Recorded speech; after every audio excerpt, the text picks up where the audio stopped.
So, thanks for inviting me out. Welcome, Dogster and Catster World Kennel Headquarters. Now, who are you? I'm Ted Rheingold. And where are we? You are at, you're in Potrero Hill at Dogster and Catster, where we make the websites dogster.com, catster.com, snuzzy.com. That's our new one. Well, let's call the dogs over here. Come here. Yeah, hey, come on.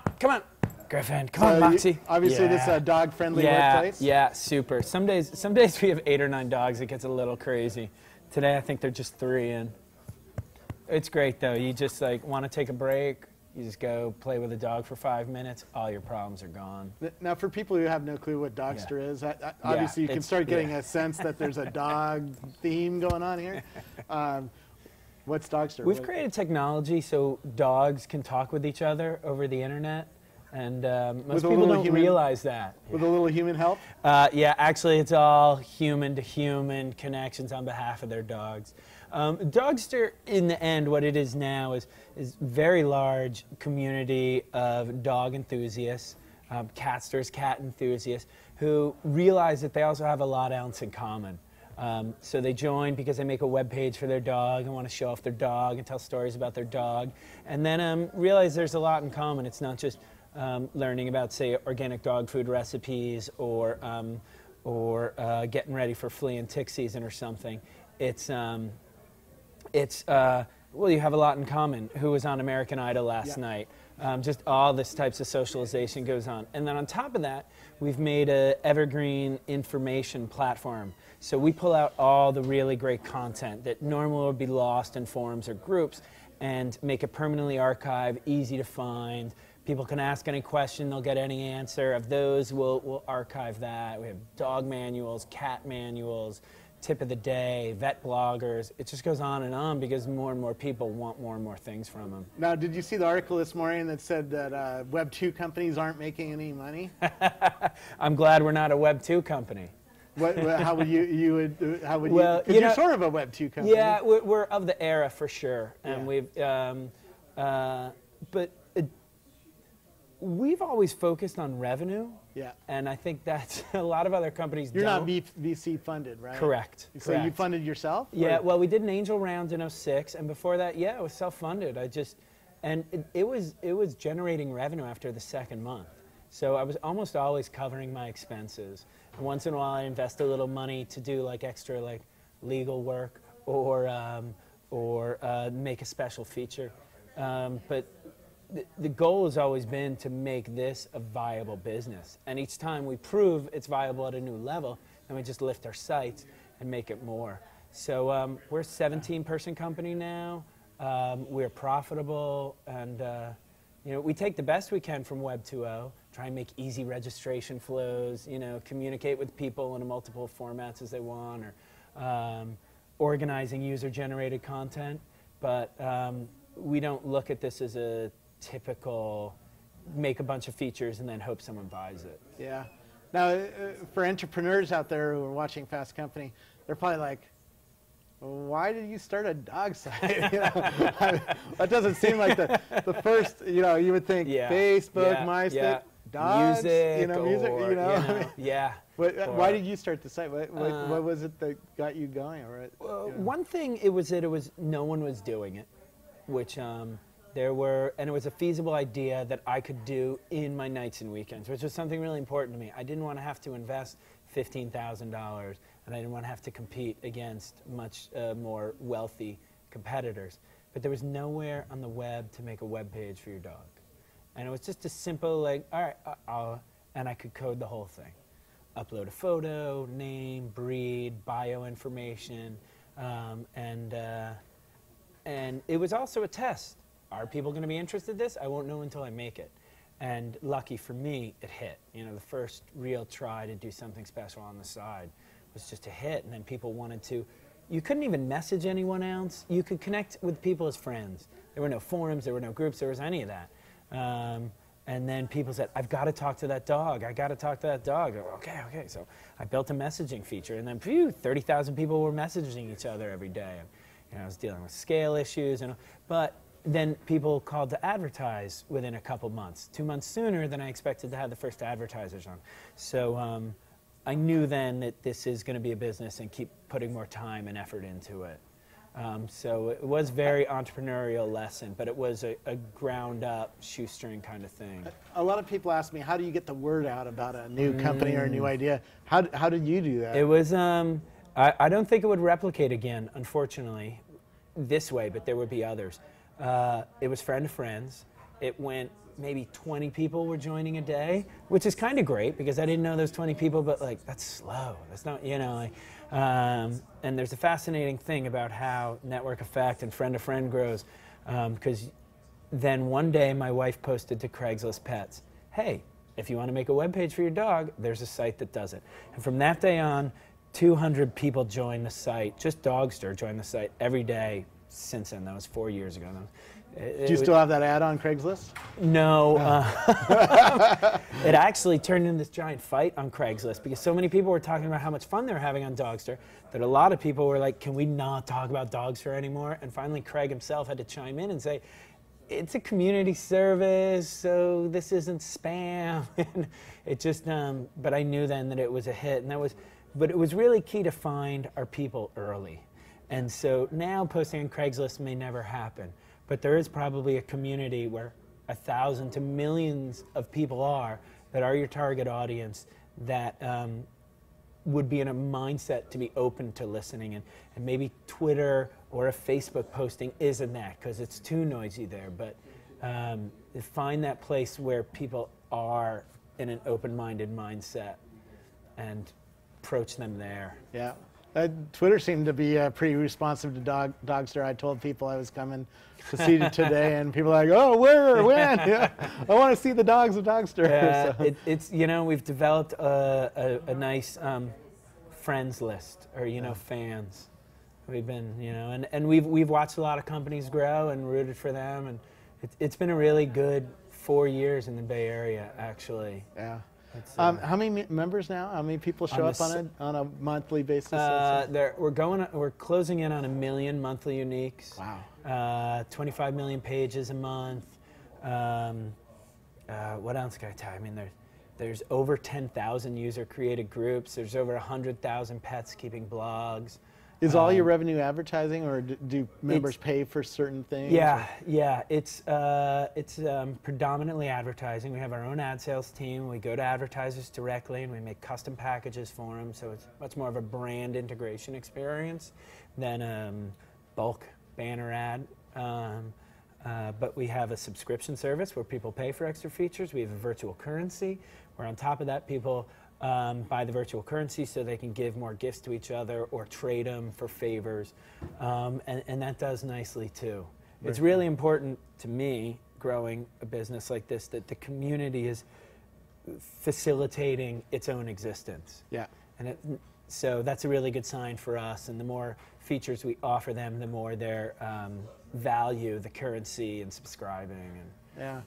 Tell me about some of the offline stuff that happens because of Dogster. Do dogs meet up and have dates, or are there doggy dates or doggy meetups? Or, Yeah, there definitely are. Some of them get really amazing. Like there's so people just find each other on the site and set up a play date. But then what happens is groups of people find each other and they have meetups. And people, or the original experience on the internet where two people meet and one's in Vancouver and one's in California, and like kind of the micro surf days or something, people would meet and then they'd actually, and now we get stories all the time of like 6 different people each driving 200 miles to meet up in Arizona because they've been friends for 2 years. People have flown from England to New York, didn't bring their dog with them on that one. 100 people got together, each brought their Yorkie and met up in South Carolina. And this is the second year they've done a week-long meetup because they're just great friends. They all have this in common, and then they pick a hotel that's dog-friendly, and they find bars that are dog-friendly and restaurants that are dog-friendly and beaches, and they just take over the town. They just take over the town, and it's it's great. We make it easy for them safe for them to make plans without sharing personal emails if they don't want to, and organize these events.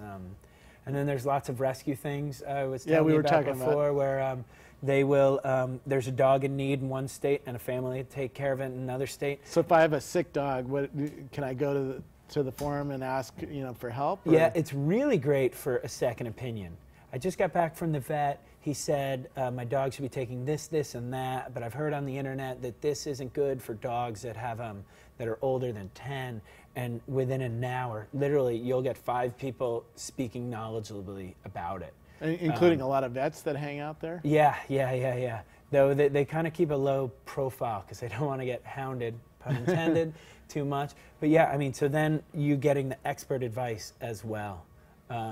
But you'll hear from people who've been raising and training dogs their whole lives. You'll hear from a vet tech. You'll hear from someone in the pharmaceutical industry.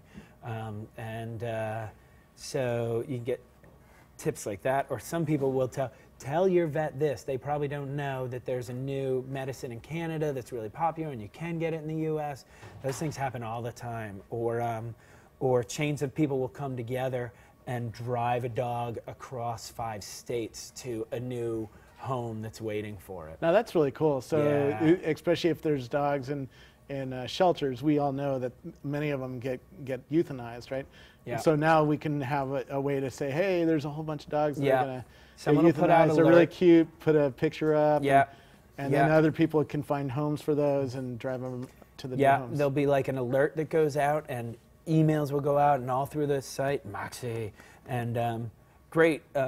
Okay, we found someone who is really excited to take this dog into their home, but they need transportation help. And then another alert will go out. And these things are really, there's been a lot of press written up on this, and they seem, it's just the volume that goes on in Dogster and Catster that 12 strangers can organize a drive across a country where they trade off this dog, and it's called the Dogster Railroad and the Catster Railroad. It's just amazing. Yeah. Other people will come along and vouch for the situation, or all these people are legitimate, and it's just, it becomes like a family, even though there's 600,000 people involved in it. Yeah. Tell me a little bit about the technical architecture, the technology underneath Dogster. What is that like? I know there's some engineers sitting behind our cameras and stuff. There quite a few, and it's been a long road. It's all LAMP. PHP on Apache. We've moved over to Red Hat, Enterprise, MySQL, masters and slaves, and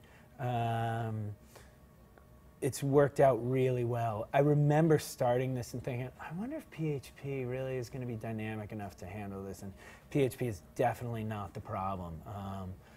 Some things we've had to add onto it, like our own session management system, and mail sending we do on our own. But we got 28 rented boxes, maybe more than that now. They're all at Server Beach. It's been hard, actually, because you're doing everything on a budget, and it constantly, when it first started, it was on a shared host, Yep. like $8 a month, and just kept, once there was enough demand for it, only in about the last year did we start investing in the future instead of reactively responding to okay, we know there's need to spend this money, but now we have the money and we can build in for, I don't think we've had anything but scheduled downtime in the last 3 months. Very cool. Which is... Now you're going to expand the animal kingdom, right? Yeah. You were talking to me Yeah. about a reptile Yeah. site, or tell me a little bit about what you're going to do in the future. So we love dogs and cats, and it's funny, every time we're thinking about expanding, dogs and cats just go so much deeper. It's just so much a part of people's lives. It's a giant business on top of that, and we just keep getting better at it and entertaining people in different ways and information. Horster, fister, birdster, slitherster, critterster. It's just natural that we move out into cover all pets. I feel like we've let down those pet owners to date by not doing it, but we're doing this in a way that we scale and make sure when we do launch a new product, it's going to be great, and we have the community support team behind it, and that we really do it right. And so, we'll be all pets. And eventually you'll come to the homepage and it's going to be, want to go to bunnies, go here. Want to talk about horses, go here. And each of those destination sites will reflect the personalities of those pet owners and the sensibilities of those animals. Yeah. Well, anything else that you want? Do you guys do product placement on the sites or anything like that? Telling us what kind of snacks work best or anything like that? Well, yeah, because that's how brand integration goes, actually. Okay. And so we've moved beyond the banner, and we integrate a brand message into the site in a clearly stated and defined manner in the homepage or the newsletter or contest. And so today we send out a weekly email, which is just, we do once a week, it's just a fun thing. 2 times a month, it's just a fun thing. And this week's fun thing is enter this contest that's going on with 3M, who has this amazing new fabric cleaner. It's like a Swiffer, but you just wipe it and it sucks up pet hair, cars and whatnot.